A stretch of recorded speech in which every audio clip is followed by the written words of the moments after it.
जय श्री राम दोस्तों, मैं जय पंडित आप सभी का स्वागत करता हूं गुरु गोलोक गौशाला के यूट्यूब चैनल पर।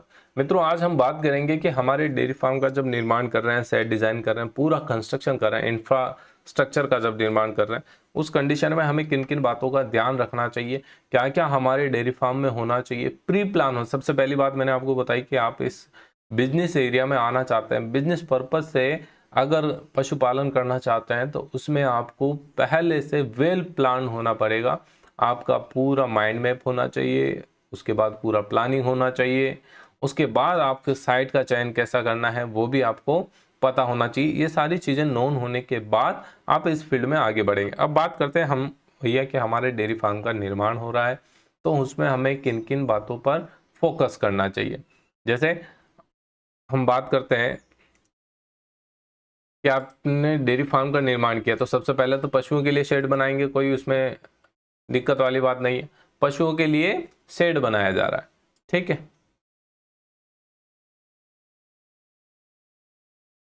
पशुओं के लिए आपने शेड बना लिया। इसके अलावा हमें और क्या क्या बातें ध्यान रखनी है, इस पे ध्यान रखिएगा। तो एक तो क्या होना चाहिए भैया, हमारा ऑफिस रूम होना चाहिए। ऑफिस रूम क्यों? क्योंकि इसी ऑफिस रूम में बैठकर आप पूरा मैनेजमेंट करेंगे यदि आप स्वयं कर रहे हैं तो, ठीक है। दूसरा, आपका रिकॉर्ड रूम होना चाहिए। रिकॉर्ड रूम किस लिए चाहिए? एक तो आपके पशुओं का, कौन कौन सा पशु आपने कब खरीदा। दूसरा, उनके मिल्किंग का, एक पशु ने एक ब्यात में कितना मिल्किंग दिया, पशु हीट पर कब आया, दूसरी बार हीट पर कब आया, पशु रिपीट तो नहीं हुआ, पशु ने एक मिल्किंग ड्यूरेशन में कितना मिल्क दिया, पशु से आउटपुट में हमें क्या मिल रहा है, बछड़ा आ रहा है, बछड़ी आ रही है, ये सारी चीजें, पशु को हमने किसके साथ क्रॉस कराया, कौन सा सीमन लगाया, है ना। तो ये सारी चीजें आप यदि बिजनेस लेवल पर करना चाह रहे हैं तो ये सारी चीज़ों को रिकॉर्ड रखना पड़ेगा, क्योंकि ये R&D सेक्टर है। रिसर्च में आपको काफ़ी मदद करेगा कि आगे आपको नेक्स्ट स्टेप क्या उठाना है, इसमें ये रिकॉर्ड आपको बहुत हेल्प करने वाला है, ठीक है। ये हो गया। अब उसके बाद आप मान लीजिए आपके पास 100 से ज़्यादा पशु है, 50 से ज़्यादा पशु है, तो उसमें आपको दूधशाला भी बनानी पड़ेगी। दूधशाला से तात्पर्य हमारे मिल्किंग के टाइम का ड्यूरेशन, तो पशुओं को पता होना चाहिए मिल्किंग का टाइम हो गया, शाम के समय मुझे उस शेड में जाना है, तो दूधशाला होनी चाहिए। उसके बाद सूखी गायों का शेड, मतलब कि जो ड्राई पीरियड चलता है गायों का, जहां पर गायें दूध नहीं दे रही है, उन गायों का पर्टिकुलर शेड अलग होना चाहिए। वहां पर क्या फायदा रहेगा, क्योंकि उन गायों की डाइट चार्ट अलग रहेगी और जो दूध देने वाली गायें हैं उनकी डाइट चार्ट अलग रहेगी। तो डाइट चार्ट में भी आपको मैनेज करने में इश्यू नहीं रहेगा कि किसको कितना फूड देना है, कितना दाना खिलाना है, कितना उसको सूखा चारा देना है, कितना हरा चारा देना है। ये सारी चीज़ें आपको मेंटेन करने में इश्यू नहीं होगी। आगे बात करते हैं भैया, आपके पास इनिशियल लेवल पर 10-12 है तब तो इतना सब कुछ करने की ज़रूरत नहीं है, लेकिन जब आपका बिजनेस काफ़ी एक्सपांड हो जाता है, आप सोचते हैं कि मैं लार्ज स्केल पर करूंगा, 100, 150, 200, 300, 400, 500 गायों तक मैं अपने गौशाला को, अपने डेयरी बिजनेस को ले जाने वाला हूं, तो उस कंडीशन में आपको क्या ध्यान रखना पड़ेगा। इस कंडीशन में आपके पास दुधारू गायें बढ़ जाएगी, ड्राई पीरियड की गायें भी बढ़ जाएगी और दुधारू गायों के बच्चे भी बढ़ेंगे ना। तो जो छोटे बच्चे होंगे उनके लिए आपको अलग से शेड रखना है। अब उसमें हो सकता है इनिशियली जैसे हम बात करें शिशु कंडीशन में 1 से 2 महीने 3 महीने तक के जो बच्चे हैं उन सबको आप एक साथ रख सकते हैं, लेकिन उसके बाद आपको बच्चियों को सेग्रेट करना है, बछड़ों को सेपरेट करना है। क्यों? क्योंकि अब आप उनको तैयार करेंगे। तैयार करने का मतलब आपको आउटपुट लेना है ना। आप इन बच्चों को तैयार करके सेल भी करेंगे, हो सकता है आपको इन्हीं बच्चों से आप अपने डेयरी फार्म को एक्सपांड भी करें। तो ये सारी चीज़ें ध्यान रखते हुए बच्चों का शेड अलग होना चाहिए, बछड़ों का शेड अलग होना चाहिए। इन बछड़ों में हो सकता है आप नंदी को तैयार करें, सांडों को तैयार करें।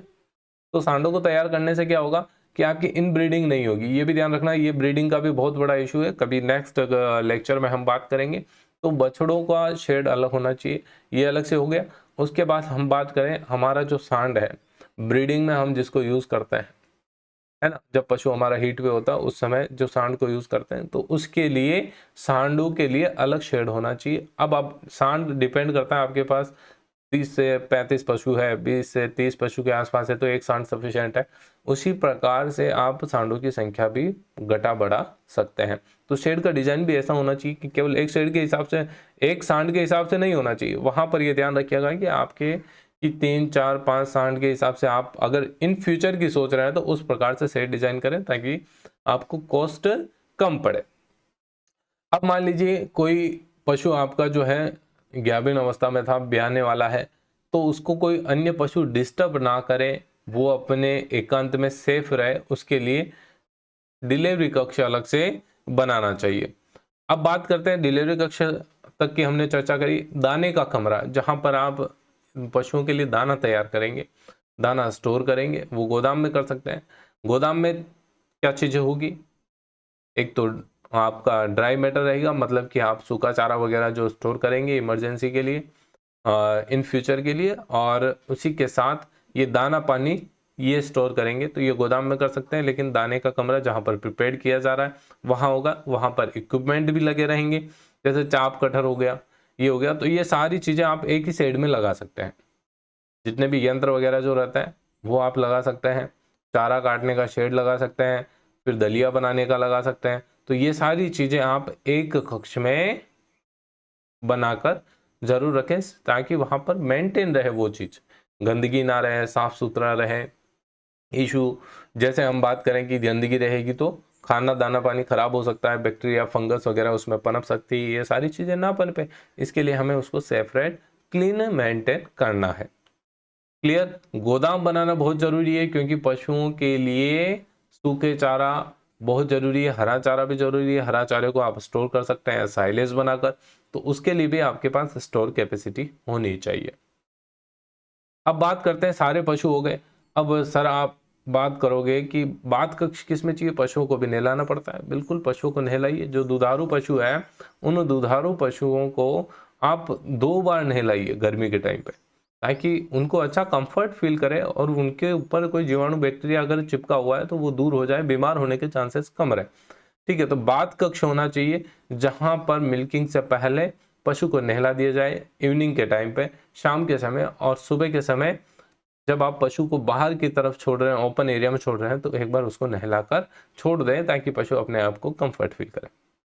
इतने सब कुछ केयर करने के बाद भी मान लीजिए आपका कोई पशु रोगी हो गया, तो उसके लिए रोगी वार्ड होना चाहिए। अन्य पशुओं में बीमारी ना फैले, अन्य पशु उस रोगी पशु को परेशान ना करे, उसके लिए आपको एक अलग से रोगी वार्ड बनाना चाहिए जहां पर पशु को सेपरेट रखा जा सके। अब इम्पोर्टेंस बात आ जाती है कि आपका लेवल बिजनेस का जो है काफ़ी एक्सपांड हो चुका है, 150, 100, 200 गायें हो गई, तो वहाँ पर आपको वर्कर भी रखने पड़ेंगे, मैनेजर भी एक रखना पड़ेगा जो फार्म के पूरी एक्टिविटी को मैनेज करेगा। तो यहाँ पर मैनेजर रूम होना चाहिए, वर्कर रूम होना चाहिए, जो आपके वर्कर रहेंगे। अब इसमें 24 आवर रहने वाले वर्कर को आप जरूर रखें ताकि फैमिली के साथ वर्कर रहेगा, वो यहाँ पर कार्य करेगा। 24 आवर आपके पशुपालन में कोई इशू नहीं आएगा। ऐसा नहीं कि रात के समय आपके पशुशाला में कोई भी वर्कर नहीं है, ऐसा नहीं होना चाहिए। ठीक है, क्योंकि कभी कोई इशू आता है, कुछ भी होता है, तो वर्कर हमेशा ऑन द स्पॉट मिल जाना चाहिए। तो वर्कर रूम, मैनेजर रूम, ये होना जरूरी है।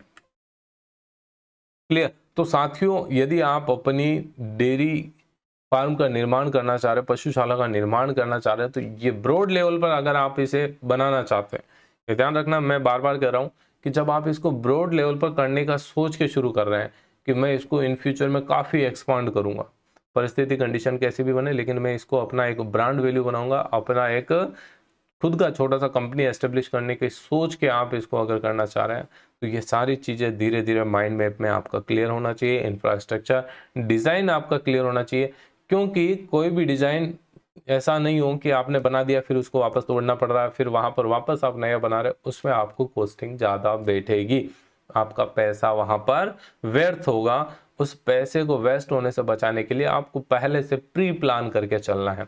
मान लीजिए आप सोच के चल रहे हैं कि मेरी पशुशाला में एटलीस्ट 200 से 300 जो है पशुधन होना चाहिए, या फिर आप ये सोच रहे हैं कि मुझे अपनी पशुशाला में 500 से 600 गायें चाहिए, उसमें से एटलीस्ट मेरे पास हमेशा 200 से 200 के अराउंड गायें मिल्किंग वेब में मिले, तो उसके लिए आपको उसी हिसाब से अपने शेड का डिज़ाइन करना पड़ेगा। उम्मीद करूंगा मित्रों आप समझ पाए होंगे डेयरी फार्म निर्माण करते समय ये मोस्ट इंपॉर्टेंट पॉइंट्स क्यों ज़रूरी होता है, जिससे कि हमारा बेनिफिट अच्छा मिले।